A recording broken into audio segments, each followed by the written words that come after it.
Alors dans cette vidéo, nous allons traiter cet élément de cours où vous avez la formule de probabilité composée à utiliser. Donc ici, l'énoncé est le suivant. Nous avons une urne avec 4 boules blanches et 5 boules noires.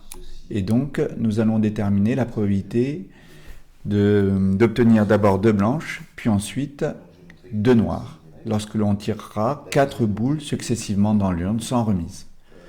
Sans remise. Donc ici, on va commencer par noter les événements, de sorte de pouvoir calculer ces probabilités.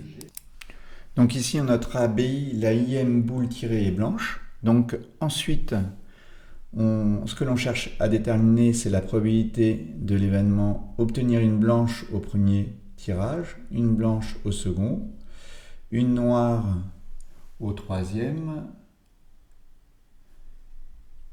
et une noire au quatrième. Donc on cherche cette probabilité. Or les événements ici successifs sont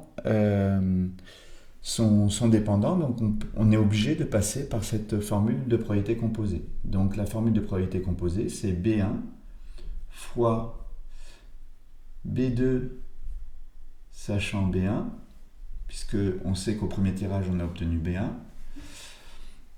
et donc on veut obtenir B2 au deuxième tirage. Ensuite B3 sachant que B1 et B2 ont été réalisés, et enfin B4 sachant que B3 bar et B4 bar, donc sachant que B1, B2 et B3 bar ont été réalisés. Alors, toutes ces probas sont assez simples à déterminer. La première probabilité, sachant rien, puisque toutes les boules sont dans l'urne, nous avons 4 boules blanches, donc la probabilité de tirer une boule blanche est 4 sur 9 boules au total.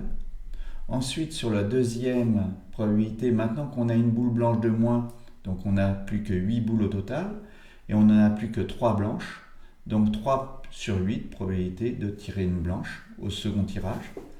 Ensuite, on n'a plus que 7 boules dans l'urne, et cette fois-ci, on a toujours le même nombre de boules noires qui est 5, donc, puisqu'on a tiré que des blanches. On sait que le premier tirage était une boule blanche et le deuxième tirage une boule blanche.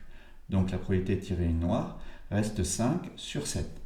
Maintenant, on n'a plus que 6 boules dans l'urne, on n'en a plus que 4 noires et 2 blanches. La probabilité de tirer une noire est de 4 sur 6. Voilà la probabilité de cet événement, grâce à la formule de composé, des composés. Donc ça, c'est pour la première méthode. Une deuxième méthode consiste à déterminer le nombre de cas favorables sur le nombre de cas possibles. Nous avons nombre de possibilités, c'est le nombre de 4 listes sans donc nombre de 4 listes, nombre de 4 listes sans répétition d'un ensemble A, à 9 éléments. Donc ici, le résultat est assez simple, 9 fois 8 fois 7 fois 6, c'est aussi égal à 9 factoriel sur 9 moins 4 factoriel, c'est-à-dire 9 factoriel sur 5 factoriel. Donc soit ceci, ça donne le même résultat. Nombre de possibilités de tirer 2 blanches puis 2 noires. Alors ici, vous avez les 2 premières boules sont tirées parmi les blanches, donc ici 4 possibilités pour la première boule. Une fois qu'on a retiré une blanche, il ne reste plus que 3 blanches possibles. Ensuite, nous avons pour la troisième boule 5 noires possibles. Et ensuite, pour la suivante, puisqu'il y a une boule noire de moins, plus que 4. Donc au total, la probabilité de l'événement, c'est 9 fois 8 fois 7 fois 6 sur 4 fois 3. Excusez-moi. C'est le nombre de cas favorables, donc ceci,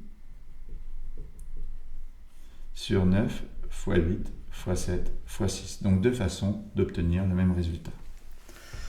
Voici pour cet élément de cours. J'imagine que ceux qui tomberont dessus seront assez contents parce qu'il est assez court et assez simple. Donc même si j'ai un peu délayé, c'est pour ça qu'on arrive à 5 minutes de vidéo.